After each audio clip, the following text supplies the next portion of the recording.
Radio Sucesos 101.7 FM presenta su noticiero Sucesos, un periodismo libre para una democracia plena. Los hechos y las opiniones de los sucesos que marcan nuestro tiempo.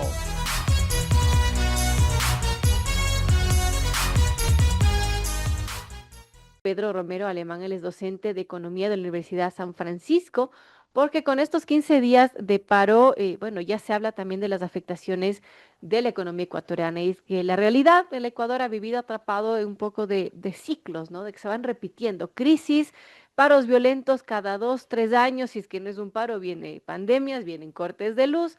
En todo caso, ya hay economistas, académicos que advierten que la única salida para recuperar la confianza interna, también atraer inversiones, es abrir un diálogo honesto, transparente sobre el Estado y el país que realmente puede sostener y financiar. ¿Qué país queremos? ¿Qué modelo queremos? Y eso creo que es una conversación que debería empezar, ¿no? Porque ¿qué inversionista va a venir en una situación de crisis, de una situación de paro, una situación de inestabilidad? Estamos con justamente nuestro invitado, Pedro Romero Alemán, docente de Economía de la Universidad San Francisco de Quito, a quien les saludamos. Gracias, Pedro, por acompañarnos. Y bueno, ¿cuál es su criterio respecto a esta situación de protestas que, como mencionábamos, estallan en el país cada 2 o 3 años y que, bueno, la consecuencia ha sido, según su criterio y según ustedes ponen una nota que hace para Diario La Hora, la consecuencia de un modelo económico político que no ofrece salidas claras para la sociedad? Bienvenido, Pedro. Gracias por acompañarnos. Buenos días, Verónica, Andrés, ¿cómo están? A los oyentes también.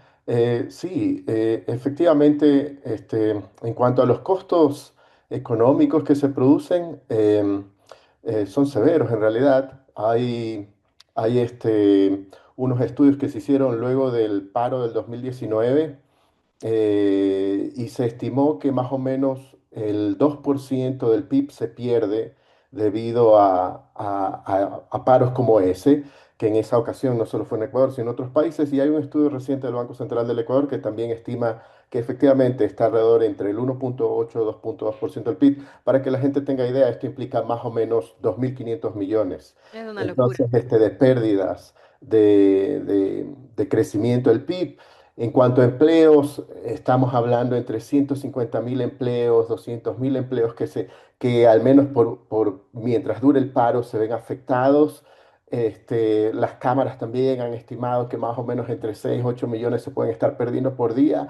Y para nosotros no somos un país que nos podemos dar el lujo, ningún país en realidad se puede dar el lujo de decir, ok, detengamos la economía por una semana, por 2 semanas, por 3 semanas, porque eso implica pérdidas de empleos, implica contratos que no se realizan y como tú decías, Verónica, al inicio, desde afuera nos empiezan a ver como un país que constantemente entra en estos ciclos que son completamente negativos.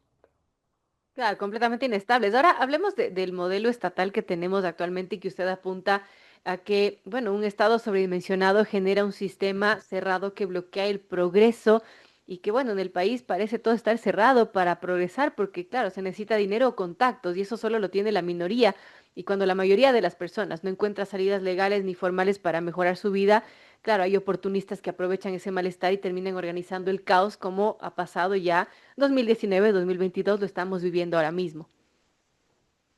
Sí, eso que yo comentaba ahí, me parece a mí que al menos como lo venimos viendo desde la academia, desde la Universidad de San Francisco de Quito, es que muchas veces se discute por la coyuntura del país. Oh, ¿qué tenemos que hacer para que venga más inversión extranjera? ¿Qué tenemos que hacer para subir la recaudación tributaria?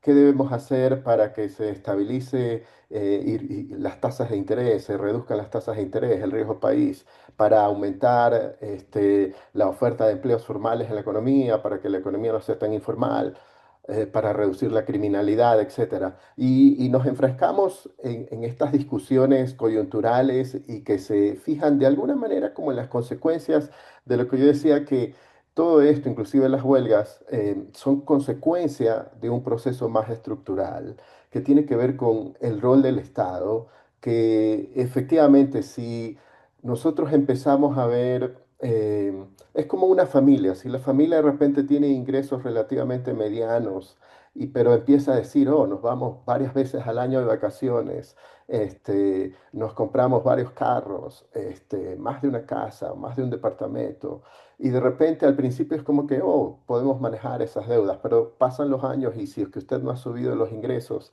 esas cosas no se dan. Nuevamente ahí cabe la pregunta, bueno, debió haber habido una discusión dentro de la familia de decir, ¿saben qué?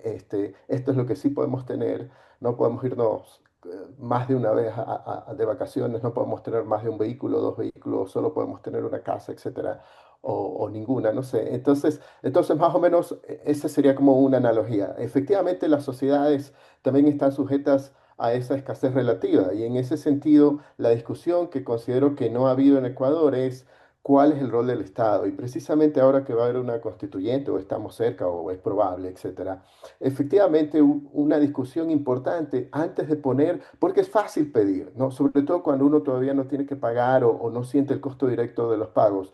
Todo lo que se pide, que si al Ecuador se le dice, ok, el gobierno ecuatoriano nos tiene que dar Claro, educación básica gratuita, educación intermedia gratuita, educación superior gratuita, y además tiene que ser de la mejor calidad, salud básica, medicinas, doctores que estén plenamente al día en sus técnicas, para que la salud sea de primera y que la atención sea rápida, que no se demoren en las consultas, y carreteras de primer nivel, y otro sinnúmero de funciones y cosas que le pedimos al Estado. Bueno, el tema es que Ecuador es un país de ingresos medios, pero bajos, no altos, no, y tampoco es un país de ingresos altos. Con respecto a a la región, el PIB de la región es alrededor de 11.000 en promedio, nosotros tenemos como 6.500. Entonces, no estamos ahí ni siquiera en ese promedio, efectivamente. Entonces, y en ese sentido cabe la pregunta, ok, en este momento constitucional, que es muy importante, qué podemos esperar como ciudadanos, como sociedad, de de, de lo que nos puede dar el Estado? Y en ese sentido, ahí sí decir, ok, creemos que estas son las prioridades, no sé, llamémosla seguridad, obviamente, educación a cierto nivel, salud también, temas de infraestructura. Y a partir de allí preguntarse, ¿debe ser el Estado ecuatoriano empresario? claro. Debe también cumplir ese rol, debe tener ferrocarriles, debe tener líneas aéreas, empresas de telecomunicaciones, canales de televisión. A lo mejor la respuesta es no, a lo mejor como sociedad discutiéndolo, tanto con, no solo con temas de los políticos participando, pero a otros actores como la prensa, la academia, etcétera, grupos gremiales, empresarios, etcétera, jóvenes estudiantes y todos los demás, jubilados, etcétera, ponernos a discutir y decir, ok, definitivamente hemos visto hacia atrás, hemos visto estos últimos 30 años y Ecuador está en constante crisis porque no hemos hecho bien las cosas. Y para no irnos lejos, solo nuestros vecinos, Perú, inclusive Colombia, hay ciertas cosas que aún a pesar de que también a veces tienen estos problemas de crisis política, sin embargo, han mantenido ciertas cosas en los últimos 20 años que son constantes, en cuanto a su manejo de política económica, ya sea por el lado monetario, ya sea inclusive por el lado fiscal, por el tema de acuerdos comerciales internacionales. Pero en Ecuador todo se critica desde el principio y de una manera como que va en contra del desarrollo. O sea, economía, lamentablemente, es algo que muchas veces la gente tiene una intuición y dice, oh, yo opino esto.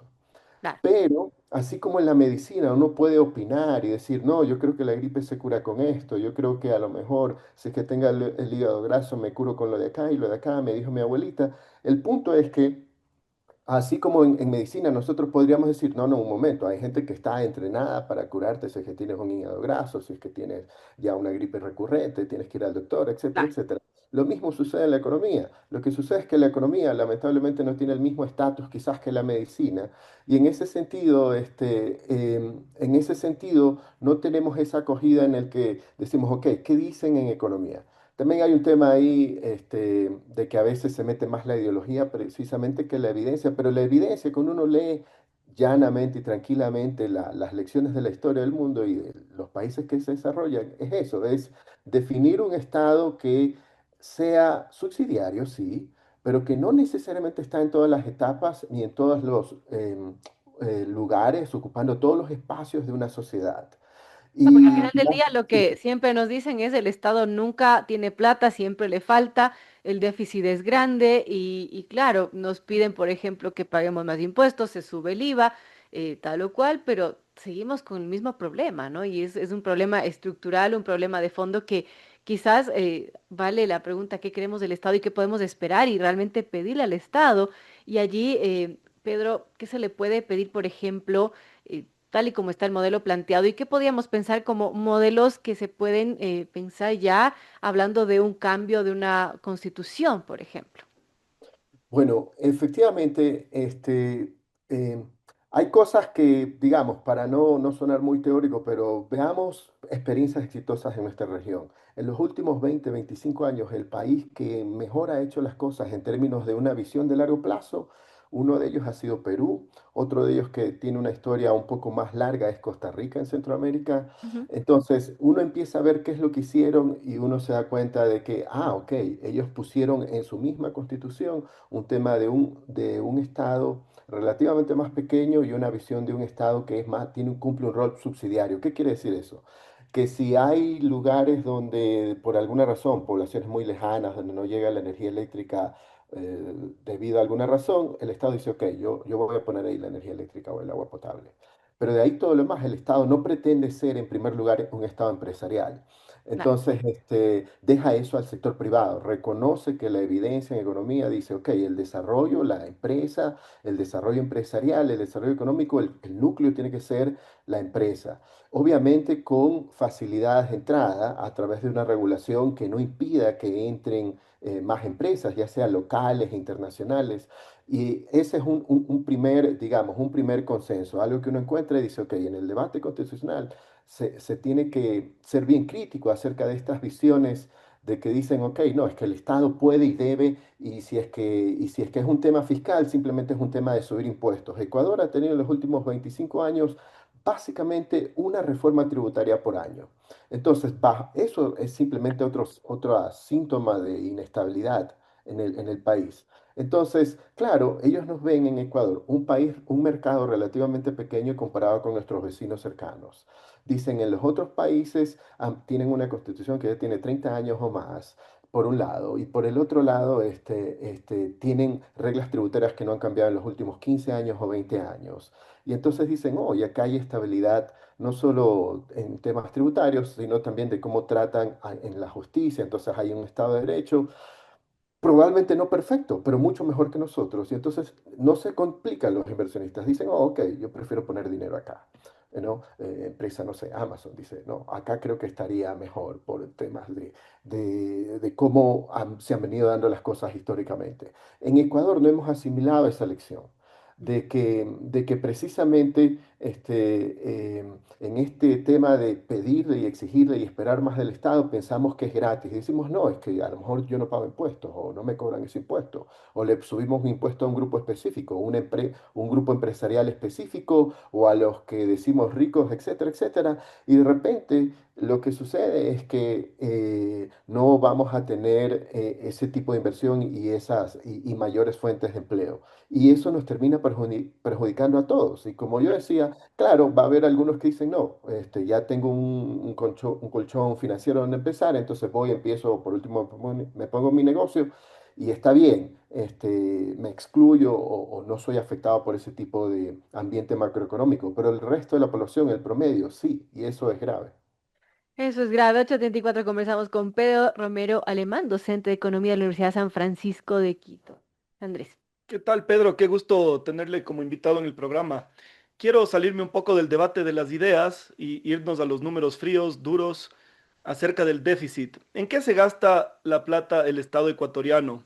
Sabemos que, por ejemplo, tenemos un gasto en nómina todos los meses que es sumamente alto comparado con otros países, igual pago de deuda, algo de inversión, pero más o menos, ¿en dónde podría ahorrar para equilibrar la balanza fiscal, mi estimado Pedro? ¿Y qué es lo que usted haría como ministro de Economía en esta situación tan crítica que vive la fiscalidad ecuatoriana? ¿Cómo estás, Andrés? Sí, a ver, sí, esa es la pregunta difícil. Bueno, hay unos estudios que se han hecho precisamente en mi departamento al respecto de esto. Em, sí hay donde recortar en la parte de nómina. Efectivamente, la nómina salarial al año es más o menos entre 10.000, 11.000 millones al año. Entonces, en ese sentido, lo que nosotros encontramos es que inclusive en sectores delicados como educación, salud, a veces hay autoridades de rangos medios que terminan teniendo como 5 personas que son como entre asesores y administrativos, ¿no? Y parece mentira, pero lo voy a ejemplificar con cosas que yo he visto. No voy a decir los cargos, pero de repente, por ejemplo, invitamos a alguien a la universidad a dar una charla, a alguien que está en el gobierno y es un rango medio o un poco alto a veces, pero sobre todo me voy a referir así como rangos medios. De repente vienen con un chofer, vienen con alguien que le ayuda a hacer la presentación, que le carga, básicamente que le carga la computadora a esta persona, y luego vienen con otra persona que a lo mejor es como una especie de relacionista público, y luego vienen con 2 personas más que el uno le toma fotos mientras está hablando y el otro a lo mejor se encarga de tomarle fotos al público. Entonces uno dice, guay, necesitas 5 personas realmente que te ayudan. Entonces, y no son los ministros o los subsecretarios, ¿no? Mucho menos el presidente. Entonces uno empieza a cuestionarse eso y dice, ok, es el sector de educación o es el sector de salud, y uno dice, ¿por qué necesitan tantos asistentes? Más allá de la seguridad, que ni siquiera le he mencionado. Entonces, y ahí uno empieza a decir, ok, si se hace una reingeniería de esto, quizás uno empieza objetivamente a ver, sí, como que hay mucho. Entonces, eso es un tema ahí, digamos, general. De ahí hay ciertas otras cosas que pueden ser pequeñas, pero que también envían una señal importante. Por ejemplo, hay la empresa de ferrocarriles del Ecuador que efectivamente no nos da ningún servicio, pero todavía, y se la ha cerrado ya más de una vez, pero se sigue pagando una nómina. Y uno puede decir, oh, no sé, recuerdo que creo que era, no era un número tan grande, pero digamos que 5 millones al año, lo que sea. Y uno puede decir, oh, sí, pero no es mucho. Pero el punto no es ese, el punto es que de ese poco en poco se empieza a reducir. Y ahí es cuando nosotros tenemos históricamente el promedio en los últimos más o menos 15 años, el promedio de déficit fiscal que hemos venido arrastrando es alrededor de 3.500 millones, 4.000 millones al año. Este año se redujo más, efectivamente, por el aumento del IVA del año pasado y está alrededor de los 2.000 millones, 2.500. Y claro, uno dice, claro, se está haciendo ese esfuerzo. Sin embargo, todos ese promedio de 3.000 millones que hemos venido arrastrando en los últimos 15 años es lo que implica que a la fecha tengamos una deuda de alrededor del 60% del PIB, que no es pequeña, que no es trivial, y que implica que cada año nosotros tengamos que pagar más o menos solo en intereses 3.000 millones de dólares, un poco más de lo que a veces se está gastando en salud o educación. Entonces, claro, ahí es donde se está yendo un montón de dinero, porque esta acumulación consecutiva de déficits es lo que hoy en día hace que seamos un país endeudado que tiene que pagar un montón en intereses, otro montón en amortizaciones. Y luego, cuando uno llega a esa cartera, de finanzas, te dicen, bueno, tus necesidades de financiamiento son alrededor de 10.000 millones. Y eso sin tomar en cuenta ciertas deudas como las del IES. Entonces, es como que de entrada hay que conseguir 10.000 millones de plata, de donde sea, multilaterales, tenedores de bonos extranjeros, el mismo IES, o sea, hay que ver de las fuentes internas de cómo financiarse. Y 10.000 millones es un montón de dinero. Entonces, básicamente es como te dicen, no tienes para pagar la nómina. Entonces, en ese sentido, por eso es importante, nuevamente volviendo hacia lo que discutíamos hace un rato, para que estas cifras mejoren, para que sean sostenibles, para que no afecten la estabilidad de la inversión ni el crecimiento en la economía, que el crecimiento de la economía ha sido paupérrimo en los últimos años en Ecuador. Comparado con otros países, nosotros no hemos salido exactamente bien después de la pandemia, y eso también nos está afectando, y para eso es que se necesita tener esta discusión, decir, ok, el Estado no puede sostener todas estas funciones, no puede sostener todas estas empresas estatales o agencias estatales que dependen de nosotros, y hay que empezar a ver qué realmente es lo prioritario para toda la sociedad y enfocarnos en eso, y lo otro dejarlo a que el mercado lo desarrolle y lo financie. Claro. Y Pedro, para finalizar, bueno, ¿cómo ve la decisión del gobierno de eliminar el subsidio al diésel de cara a lo que estamos hablando de racionalizar la economía y el gasto público? Es una política en la dirección correcta. O sea, yo entiendo que hay muchos sectores que un poco simplemente porque se ven afectados, reaccionan. Hay, como yo decía en la nota que tú mencionaste, hay oportunistas que ven cualquier oportunidad para crear más caos y eso es lamentable en el país. Pero eso es una política en la dirección correcta, ¿no? Se está ahorrando en promedio, desde el 2010 a la fecha, más o menos ese subsidio podía haber llegado a 2.000 millones. El año pasado fue como 1.200 millones, entonces básicamente nos estaríamos ahorrando eso. Y no es nuevamente, no es una cifra pequeña, es una cifra muy importante. Realmente es más, es inclusive casi que el triple del crecimiento del ingreso que significó el aumento del IVA de 3 puntos porcentuales el año pasado. Entonces, ahí está un claro ejemplo de que cuando nosotros empezamos a buscar por dónde recortar gasto, eso nos ayuda más inclusive que subir impuestos, que ya estamos en el tope. Entonces, de cuál es la capacidad tributaria de la sociedad ecuatoriana. Entonces, yo considero que eso es una política en la dirección correcta. Bien, estamos dialogando con Pedro Romero Alemán, docente de Economía de la Universidad San Francisco de Quito. Hablamos de algunos temas sobre, bueno, el costo de los paros, de esta decisión del gobierno de eliminar el subsidio al diésel y, bueno, lo que queremos del Estado ecuatoriano, lo que podemos pedirle al Estado ecuatoriano y su economía. Y, bueno, allí también topamos un poco el tema de la constituyente. Gracias, Pedro, por acompañarnos en esta mañana. Muy productivo este diálogo. A ustedes, Verónica y Andrés, muchísimas gracias.